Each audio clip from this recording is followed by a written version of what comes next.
Hello students, welcome to the new video. आज की हमारी इस वीडियो में हम चैप्टर नंबर 5 अरिथमेटिक प्रोग्रेशंस की एक्सरसाइज 5.3 का क्वेश्चन नंबर 15 करने वाले हैं। ठीक है, आप लोग देख रहे होंगे मैम ने क्वेश्चन नंबर 15 पूरा नहीं लिखा। बेटे आप सबके पास बुक है, आप ये क्वेश्चन नंबर 15 को अपने बुक में से ही रीड करेंगे क्योंकि that is so much lengthy question, not possible to write on the board. ठीक है, तो मैं इसको बुक में से ही रीड कर रही हूँ, आप बुक में से ही देख लीजिए। ठीक है, a contract on construction job specify a penalty for delay of completion beyond a certain date as follows। एक कंस्ट्रक्शन वर्क चल रहा था जिसमें अगर कॉन्ट्रैक्टर ने काम डिले किया तो उसको कुछ पेनल्टीज पे करनी पड़ी। कैसे? 200 rupees for the first day. अगर कॉन्ट्रैक्टर ने एक दिन काम डिले किया तो उसको 200 रुपीज एज अ पेनल्टी देना पड़ेगा। 250 फॉर द सेकेंड डे, और अगर उसने second day means 2 days work delay किया तो उसको 250 रुपीज पे करने पड़ेंगे। 300 for the third day and ETC, और अगर उसने 3 दिन काम लेट किया तो उसको 300 पे करने पड़ेंगे। और ऐसे ही ये कारवां चलता चला जाएगा, जितने दिन वो काम डिले करेगा उसको उतनी ही पेनल्टी एक्स्ट्रा पे करनी पड़ेगी। ठीक है, so the penalty for each succeeding day being 50 rupees more than the preceding day. क्या हो रहा है यहाँ पर? हर एक अगले दिन पेनल्टी क्या हो रही है? 50 रुपीज ज्यादा बढ़ती जा रही है। जैसे फर्स्ट डे अगर काम डिले हो रहा है तो 200 रुपीज देने थे एक दिन के, अगर अब सेकंड डे भी डिले हो जाएगा, काम नहीं खत्म होगा तो 50 रुपीज और बढ़ गए, उसमें कितने हो गए? 250। ऐसे ही थर्ड डे हो गए 300। तो दैट मीन्स हर एक अगले दिन 50 रुपीज ज्यादा देने पड़ रहे हैं पिछले दिन से। ठीक है, सो आपसे पूछा है how much money the contractor has to pay as penalty. तो कॉन्ट्रैक्टर को ऐसे कितने रुपीज देने पड़ेंगे as a penalty if he has delayed the work by 30 days, अगर उसने 30 दिन काम डिले कर दिया है तो। ठीक है, क्वेश्चन समझ में आया सबको? चलिए अब स्टार्ट करते हैं। तो हम सबसे पहले क्या लिखेंगे? Penalty cost for 1 day. अगर 1 डे डिले होता है वर्क तो कितनी पेनल्टी देनी पड़ेगी? पेनल्टी कॉस्ट फॉर 1 डे, एक दिन के लिए अभी मैंने आपको बताया था कितने रुपीज देने पड़े थे? 200 रुपीज देने। ठीक है, सो ऐसे ही पेनल्टी कॉस्ट फॉर 2 डेज। अगर 2 दिन काम डिले हो रहा है तो कितने रुपीज देने पड़ रहे हैं? 250 देने पड़ रहे हैं। ऐसे ही पेनल्टी कॉस्ट फॉर 3 डेज, और अगर 3 दिन काम डिले हो रहा है तो कितने देने पड़ रहे हैं? 300 देने पड़ रहे हैं। और ऐसे ही ये चलता जाएगा 30 डेज। ठीक है स्टूडेंट्स, अब हम क्या फाइंड आउट कर रहे हैं? देखिए सबसे पहले हमारे को एक एपी मिल गई जिसकी फर्स्ट टर्म है 200, next is 250, next is 300 and so on. और ये कितने टर्म्स है हमारे? 30 टर्म्स है, क्योंकि 30 दिन उस कॉन्ट्रैक्टर ने काम डिले किया है ना। सो अब हमारे पास क्या क्या है? A is equals to 200, D is A2 minus A1 that is 50 and N is 30 days.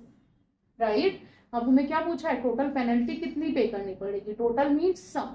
सो हम इस एपी का सम फाइंड आउट कर लेंगे, that is S30 n by 2 2a plus n minus 1 into d।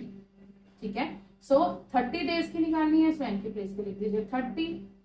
2 into a is 200 plus n minus 1 30 minus 1 29 into d is 50। सो 2 से इसको cut कर दीजिए, that is 15। 15 into 2 to the 4 400 plus 29 into 50 will be 1450। ठीक है, now 15 into 400 plus 1450 will be 1850, and when you will multiply 15 into 1850 it will become 27750।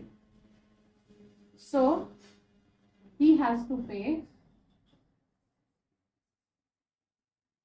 rupees 27,750 as a penalty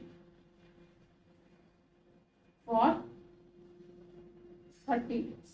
so उसको 30 दिन के लिए 27,750 रुपीज पे करने पड़ेंगे। ठीक है, लेंथी क्वेश्चन है, स्टेटमेंट्स गिवन है, बट आंसर बहुत सिंपल है। ठीक है, जितने भी ये लेंथी क्वेश्चंस के होते हैं ना क्वेश्चन में, उतने ही उनके आंसर्स इजी होते हैं। राइट, आई होप क्वेश्चन सबको क्लियर है। कहीं पर भी कोई डाउट है so do let me know. ठीक है, करते हैं next question.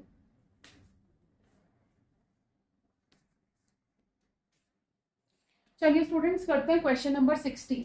Question number 16 says a sum of rupees 700 is to be used to give 7 cash prizes to the students of a school for their overall academic performance. क्या बोला question ने, 700 rupees को हमें use करना है 7 students को cash prize देने के लिए जिनकी ओवरऑल एकेडमिक परफॉर्मेंस अच्छी थी किसी स्कूल की. If each prize is rupees 20 less than its preceding prize, find the value of the each prizes. आपसे बोला है कि जिसको अगर सपोज हमने फर्स्ट पर्सन को 100 रुपीज दिए तो हमें सेकंड को 100 से 20 कम देने, that will be 80.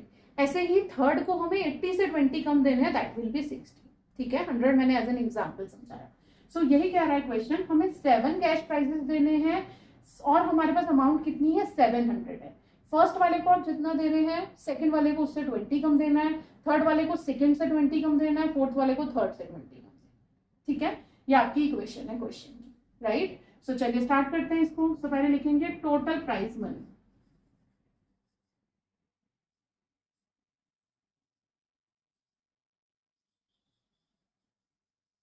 Total prize money is rupees 700. ठीक है, अब हमें क्या निकालना है, फर्स्ट प्राइज मनी. हम एज्यूम करते हैं क्योंकि हमें नहीं पता, let the first prize money will be P.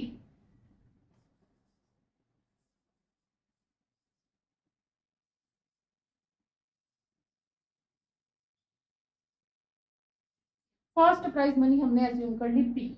So second prize money कितनी हो जाएगी, अभी मैंने बताया फर्स्ट वाले को जितनी दी थी सेकंड को उससे 20 कम देनी है. 20 लेस देन इट्स प्रीसीडिंग, पहले वाले से 20 कम, सो P माइनस 20. ऐसे ही थर्ड प्राइज मनी क्या हो जाएगी, थर्ड क्या हो जाएगी, सेकंड वाले से 20 कम, सो P minus 20 minus 20, that will be P minus 40. ठीक है, ऐसे ही हम 4, 5, 6, 7 सारे निकाल सकते हैं, बट हमें नीड नहीं है क्योंकि हमने 3 टर्म्स निकाल लिए एपी. सो एपी क्या बन गई हमारी, first term P, second is P minus 20, third is P minus 40, और ऐसे ही करते जाएंगे. कहां तक, कितने टर्म्स का निकालना है हमें, 7 पर्सन को डिस्ट्रीब्यूट करना है. सो n की वैल्यू कितनी हो गई, 7. सो यहाँ पर A आपके पास है P, N आपके पास है 7, और कॉमन डिफरेंस D क्या होता है, A2 minus A1, that is P minus 20 minus P. So P to P cancel, D की वैल्यू आ गई आपके पास माइनस 20. अब हमें क्या करना है, इस गिवन AP का सम फाइंड आउट कर देना. सो चलिए कर लीजिए. S7 फाइंड आउट कर रहे हैं क्योंकि हमारे पास 7 टर्म्स है. ठीक है, चलिए S7 is equals to n by 2 2a plus n minus 1 into D.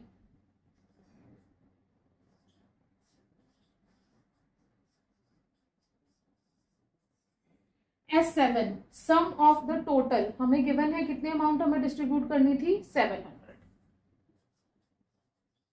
कितने टाइम्स हैं, कितने कैश प्राइजेस हैं, 7. सो n के प्लेस पर आ गया 7. 2 इंटू a के प्लेस पर आ जाएगा p, सो ये बन गया 2p plus n minus 1, n के प्लेस पर हम लिख रहे हैं 7 minus 1, that is 6, and d is minus 20. So we have 700 is equals to 7 upon 2 into 2p plus minus 120.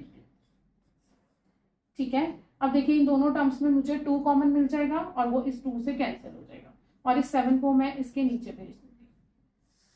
So it will become 700 upon 7, ये 2 कैंसिल हो गया, अंदर क्या बच गया, p माइनस 6060. ठीक है, इसको भी कट कर लीजिए, 7 1 7 एंड 0 0 100. ठीक है, सो p की वैल्यू आ गई कितनी, 100 plus 60. So that means the first cash price will be rupees 160. ठीक है, अब फर्स्ट कैश प्राइस आ गया आपके पास, तो सेकंड कितना है, सेकंड वाले को पहले वाले से 20 कम देना है. सो इसको मैं P1 से रिप्रेजेंट कर रही हूँ, P1. P2 means second cash price कितना होगा, 160 माइनस 20, दैट इज 140. P3 कितना होगा, 120. P4 कितना हो जाएगा, 100.